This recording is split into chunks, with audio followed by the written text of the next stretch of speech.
Un informateur inconnu propose donc de vendre au fisc allemand une liste de 1500 contribuables qui auraient dissimulé des fonds en Suisse. C'est ce que rapporte aujourd'hui la Frankfurter Allgemeine Zeitung. Et selon le journal, l'informateur proposerait de vendre des données bancaires relatives à des affaires d'évasion fiscale. Comme preuve de sa bonne foi, il aurait déjà fourni au fisc des données concernant 5 comptes.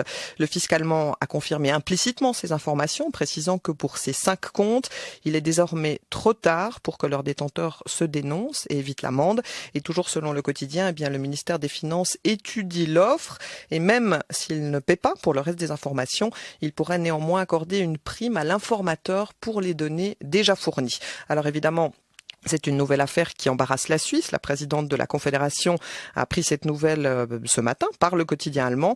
Elle a été assaillie par les médias à l'issue d'un point de presse qui était consacré à l'OMC à Davos. Doris Leuthard a donc fait une déclaration devant un pool de journalistes. Écoutez.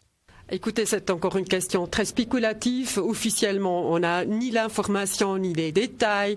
Alors, je ne peux pas commenter une chose spéculative.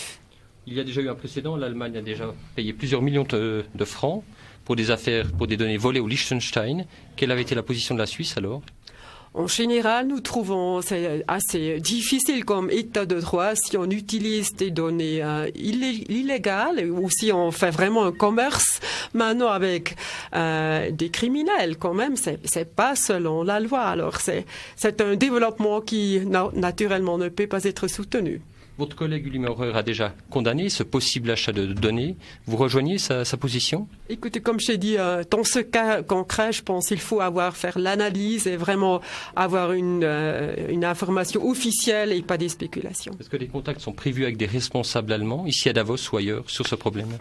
C'est l'affaire du département des finances. Je pense que c'est en route, mais on va informer si on a vraiment des informations officielles et vérifiées. Voilà, c'était la présidente de la Confédération, Doris Leuthard.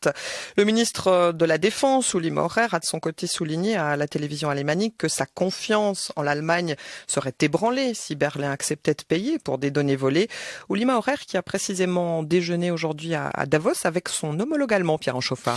Oui, Karl Theodor von Guttenberg, le ministre de la Défense, qui pensait échanger avec Uli Maurer essentiellement sur la coopération militaire entre les deux pays et notamment sur l'engagement de la Suisse au Kosovo qui est apprécié, a-t-il souligné à l'issue des entretiens. Karl Theodor von Guttenberg a bien dû reconnaître que ces données bancaires avaient été ajoutées au menu. Oui, nous avons aussi parlé de cela et nous étions tous les deux du même avis. Il n'y a pas lieu de trop s'énerver, il faut prendre cela avec sang-froid.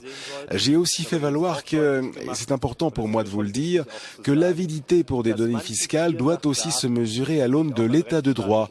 Et cela vaut aussi pour nous. On entend donc des propos apaisants du côté allemand, apaisants et prudents. En attendant d'en savoir plus, il ne faut pas non plus oublier que l'Allemagne négocie actuellement avec la Suisse une convention de double imposition, précisément pour améliorer l'entraide en cas d'évasion fiscale. Karl Theodor von Guttenberg tient à cet égard à souligner que le climat entre les deux pays a beaucoup changé avec le nouveau gouvernement de droite, plus rien à voir avec les méthodes du SPD Peer Steinbrück qui avaient tellement ulcéré les Suisses. Notre amitié avec la Suisse a pour moi une très grande importance. Je me réjouis que nous n'en soyons plus réduits comme il y a quelques mois à des comparaisons avec des bandes d'Indiens. Je crois que nous sommes désormais dans une relation tellement excellente que nous pouvons rester calmes, nous dire clairement les choses et surtout que nous devons préserver les règles de droit, particulièrement du côté allemand. Est-ce à dire alors que l'Allemagne n'achètera pas ces données bancaires? C'est aller un peu vite en besogne, même si le ministre de la Défense paraît peu enclin à une telle démarche. Ce n'est pas une décision que le ministre de la Défense doit prendre, mais j'ai donné mon appréciation à Uli Maurer. J'ai également eu certains échos du ministère des Finances en Allemagne. Nous verrons comment cela se développe, mais je ne crois pas que cela aboutisse à quelque chose de blâmable. Dans l'affaire LGT avec le Liechtenstein, le gouvernement avait toutefois cautionné l'achat des données et il faut se souvenir que Karl Theodor von Guttenberg était à l'époque dans le gouvernement de coalition totalement opposé à la politique très offensive de Peer Steinbrück pour pourchasser les fraudeurs du fisc. Reste donc à voir si son avis aura plus de poids avec un ministère des Finances désormais aux mains de Wolfgang Schäuble qui appartient à la même majorité que lui. Je vous remercie Pierre Anchofa pour ces précisions. Bonsoir Michel Desrobert. Bonsoir. secrétaire général de l'association des banquiers privés suisses. Monsieur Desrobert, on l'a entendu à travers les propos du ministre allemand de la Défense, visiblement, dans les relations qu'on a pu avoir avec l'Allemagne, pour autant que toutes les informations que rapporte donc la Frankfurter Allgemeine Zeitung se vérifient et soient un peu plus claires, le ton a changé, visiblement. Oui, ça, nous le savions depuis que la nouvelle coalition à majorité de droite est entrée en fonction. Le ton a complètement changé. Peut-être que dans la forme, la volonté du gouvernement allemand ira dans le même sens, mais au niveau de la forme, ça a beaucoup changé. Alors la forme a changé. Ces informations, comme je disais, pour l'instant assez lacunaires, donc un informateur inconnu, on ne sait pas exactement de quelles données il dispose, quelles informations il dispose, on ne sait pas non plus également précisément d'où viennent ces informations. Comment vous percevez, vous, ce qu'a révélé la Frankfurter Allgemeine Zeitung aujourd'hui? Est-ce qu'il faut s'en inquiéter? Oh, bien sûr qu'il faut s'en inquiéter. Vous savez, l'impression que j'ai, c'est que les mauvaises idées sont contagieuses. Parfois, on observe que les gens se mettent à mettre le feu aux voitures stationnées dans la rue, et puis un exemple, 2 exemples, et puis ça donne l'idée à d'autres, et il faut faire passer cette idée. Donc, je pense qu'il est très très important d'être extrêmement rigoureux sur la façon dont on traitera ce cas. Et on attend de l'Allemagne, évidemment, qu'elle n'utilise pas ces données volées, ce qui reviendrait à du recel. Alors, on a entendu le ministre allemand de la Défense qui parlait d'avidité de certains, ce que vous soulignez un peu à travers ces informateurs connus ou inconnus qui tentent de s'emparer ou qui s'emparent de données bancaires. Selon vous, Michel Desrobert, qu'est-ce qu'il y aurait comme solution pour éviter cette sorte de contamination de vol, j'ai envie de dire? Bon, il y a beaucoup de solutions. Si vous voulez, la première... il faut d'abord que la Suisse donne les moyens législatifs de refuser toute entraide dans des cas pareils. Alors, il y a actuellement en consultation une ordonnance sur l'entraide en matière fiscale qui est à l'étude, et cette ordonnance exclut effectivement que la Suisse collabore dans le cadre de données qui auraient été obtenues contrairement à l'ordre public. Nous attendons à ce que cette ordonnance devienne rapidement une loi parce que ça donne une beaucoup plus grande sécurité juridique. D'ailleurs, cette loi sur l'entraide, les banquiers privés suisses la réclament depuis très longtemps. Je dirais aussi qu'un autre moyen de couper les ailes à ce nouveau trafic serait d'introduire cet impôt libératoire à la source que nous appelons de nos vœux, puisque l'impôt serait perçu directement, qu'il serait libératoire, donc il n'y aurait plus d'évasion fiscale possible, et l'Allemagne et les autres pays qui entreraient dans un tel accord recevraient leur argent. Donc ces données n'auraient plus d'importance, et en tout cas plus d'intérêt financier, et puisque les clients des banques ne feraient plus d'évasion fiscale puisqu'ils paieraient leurs impôts, mais ils garderaient leur confidentialité financière. Je pense que ce serait une excellente méthode. Donc Michel Desrobert, finalement, on n'aurait pas besoin d'un système, j'ai envie de dire, informatique encore plus sophistiqué, d'amener des contrôles encore plus précis, plus serrés dans certaines entreprises, puisqu'on réglerait l'affaire à la base. Ce serait plus intéressant, les données seraient plus intéressantes, c'est la meilleure solution. Je pense que ce serait la meilleure solution, mais évidemment que les entreprises, les banques ne peuvent pas faire l'économie d'un système sûr. Mais quelle que soit la sécurité du système, en définitive, il y a toujours des hommes qui font marcher ces systèmes. Et il faut donc évidemment prendre des mesures pour qu'une seule personne n'ait pas accès à des informations importantes ou sensibles, et mettre en place tous les systèmes organisationnels nécessaires. Mais je pense que, comme toujours, si on a de bonnes institutions, après on a des bons comportements. Je vous remercie, Michel Desrobert, de nous avoir rejoint quelques instants dans ce forum pour nous donner votre point de vue. Bonne soirée, monsieur. Bonne soirée, au revoir. Alors, on en parlait à l'instant. On peut prendre des décisions, évidemment, en amont pour éviter d'avoir peut-être des systèmes beaucoup trop compliqués. Reste qu'on se dit que ce marchandage de données bancaires semble un peu être à la mode ces derniers temps, quand on pense aussi à l'affaire HSBC. Alors, comment faire pour l'instant, puisqu'il y a encore des lois qui doivent se mettre en place pour que ces données ne puissent pas sortir des banques? Comment se prémunir le plus efficacement possible pour protéger des données sensibles? On en parle avec vous, Joël Winterek. Bonsoir. Oui, bonsoir. Vous êtes cofondateur et directeur de NetGuardian. Alors votre société, elle est spécialisée en traçabilité des opérations informatiques dans des entreprises. Oui, J'aimerais avoir votre avis d'expert, de professionnel sur la situation en matière de sécurité, on va dire informatique en Suisse, notamment dans les banques. Ça vous semble normal qu'on puisse, que ce soit dans les banques ou dans, on va dire pour des données sensibles, est-ce que ça vous semble étonnant qu'on puisse si facilement se procurer ce genre de données? On a deux cas très précis. Là, il y en a eu d'autres, mais il y a l'affaire HSBC et celle de cet informateur en Allemagne. Oui, tout à fait. Donc, je pense pas forcément que ce soit normal et vraiment adéquat exactement.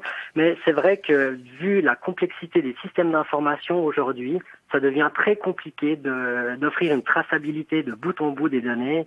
Ça veut dire être capable de tracer le qui, quand, quoi sur vraiment l'ensemble des infrastructures informatiques, parce qu'aujourd'hui, un système d'information est composé de dizaines, de centaines de composants hétérogènes, et ça devient ensuite vraiment très compliqué de pouvoir garantir et tracer l'accès à différentes informations sur ces systèmes-là. En fait. Alors c'est compliqué de tracer donc à cause de toutes ces entrées, mais vous diriez aussi que la Suisse elle a un peu des lacunes aujourd'hui en matière de sécurité de données sensibles, ou en principe les entreprises ont les systèmes adéquats? Alors non, je dirais pas du tout qu'elle n'a pas de lacunes. Disons, c'est même un bon élève, je dirais, par rapport peut-être à d'autres voisins européens dans le domaine. Mais c'est vrai que je pense que c'est une problématique qui est pas liée à un pays, à la Suisse ou à une entité spécifique, mais plutôt à la complexité des réseaux, la complexité des infrastructures. Il y a toujours plus de besoins. Maintenant, des gestionnaires de fortune ont besoin d'exporter leurs terminaux sur leur téléphone mobile pour pouvoir travailler à distance. Il y a des besoins qui, avec l'avènement aussi de toutes les technologies de l'information, sont devenus de plus en plus importants, ce qui ouvre d'autant plus de possibilités et qui complexifie encore les infrastructures actuelles. Donc, d'où le besoin ensuite de renforcer, comme ça a été dit tout à l'heure, soit l'aspect aussi sécurité, mais plus au sens organisationnel, au sens humain, mais aussi vraiment l'aspect technique en introduisant des contrôles et être capable de tracer ce qui s'y passe. En fait. Alors aujourd'hui, au niveau informatique, on dispose d'outils assez performants. Vous dites que c'est difficile d'assurer une sécurité absolue, mais on ne dispose pas des outils à cause du nombre de données tellement importantes, à tellement d'étages, pour assurer la sécurité des données sensibles. Il n'y a pas d'outils pour ça ? Oui, tout à fait. Donc, il y a un nouveau domaine qui est arrivé depuis, je dirais, 3-4 ans sur le marché. Donc, nous sommes un des acteurs, justement, en Europe, qui sont des solutions qui permettent, justement, de tracer ce qui se passe. Donc, l'idée, c'est pas d'être le Big Brother dans l'entreprise, mais plutôt de tracer la manipulation des informations pour, en tout temps, pouvoir détecter des malversations, donc être proactif, ça veut dire pouvoir avoir des alertes en cas peut-être d'exportation de certaines données sensibles, ou dans le cas inverse, de pouvoir, une fois qu'il y a eu vol de données, etc., être au moins capable, en quelques minutes, en quelques heures, retracer ce qui s'est passé. Et c'est ce qu'on appelle en informatique des investigations forensiques qui vont permettre ensuite de retrouver la suite des événements, retrouver vraiment ce qui s'est passé au sein de l'entreprise. En fait. On entendait Michel Desrobert, le secrétaire général de l'Association des banquiers privés suisses, qui disait aussi qu'il y avait le facteur humain, qui était un facteur très important au-delà de la sécurité informatique. C'est quelque chose dont vous tenez compte aussi, vous, même si vous êtes spécialisé dans la traçabilité des opérations informatiques. C'est un facteur qui est difficile à mesurer, évidemment. Si quelqu'un veut gagner de l'argent avec des données sensibles, et il trouvera les solutions pour contourner le système. Oui, tout à fait. Ça devient de plus en plus complexe à contrer, si on veut bien, ce facteur humain. Dès qu'il y a aussi une diminution un peu de la sécurité, soit de l'emploi, etc., la tentation est aussi plus grande ensuite de partir peut-être dans des vols de données, etc., des éléments de ce genre-là. Mais c'est vrai qu'il y a des solutions qui sont en place. On l'a aussi notamment mis pour une banque privée genevoise qui permet de tracer ensuite ce que les administrateurs font sur les différents systèmes, parce qu'en informatique, un peu l'administrateur, c'est un peu le dieu qui peut modifier n'importe quoi, modifier des chiffres, modifier des noms dans des bases de données. Donc si on veut bien, l'administrateur mal intentionné a la possibilité de modifier un peu certaines données qui peuvent être sensibles. Donc là, l'idée, c'est justement de tracer ces actions et de pouvoir être alerté en cas de comportement qui sort de la normale mais surtout en cas de malversation, d'être capable de remonter très rapidement, savoir quels sont éventuellement les comptes qui ont été touchés, quelles ont été les données qui ont été extraites, donc pour prendre des mesures de manière très réactive en fait. Donc à vous entendre, il y a des moyens pour tracer, pour voir ce qui n'est pas tout à fait normal dans l'activité d'une entreprise, mais le risque zéro en matière de données sensibles, vraiment, il n'existe pas. Voilà, exactement. Le risque zéro n'existe pas. Il y a des solutions, notamment comme la nôtre, qui permet de tracer ces éléments. Mais c'est aussi des technologies qui arrivent à maturité maintenant. Donc c'est un domaine aussi nouveau. Donc les gens maintenant, notamment, on est très actifs dans le domaine bancaire, puisqu'il y a ce besoin qui devient de plus en plus pressant. Et c'est des technologies qui actuellement sont mûres et qui permettent de prendre des mesures sur ces aspects-là. Oui. Je vous remercie, Joël Winterregg, de nous avoir rejoint quelques instants, Merci cofondateur et directeur de NetGuardian, donc une société spécialisée en traçabilité des opérations informatiques. Bonne soirée, monsieur. Merci. Au revoir.